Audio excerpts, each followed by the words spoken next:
আজকে কে কম না আগে তো it is the view তোরা লাইক না দিলে এটা কি বাবা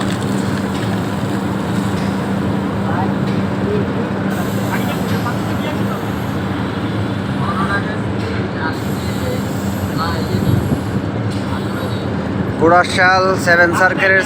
ক্লিংকার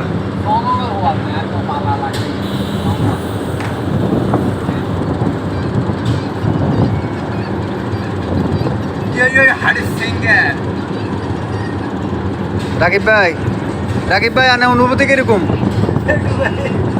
বেটু ভাই আমাদের বেটু ভাই রাকিব ভাই মাথা নষ্ট কি কষ্ট বেটু ভাই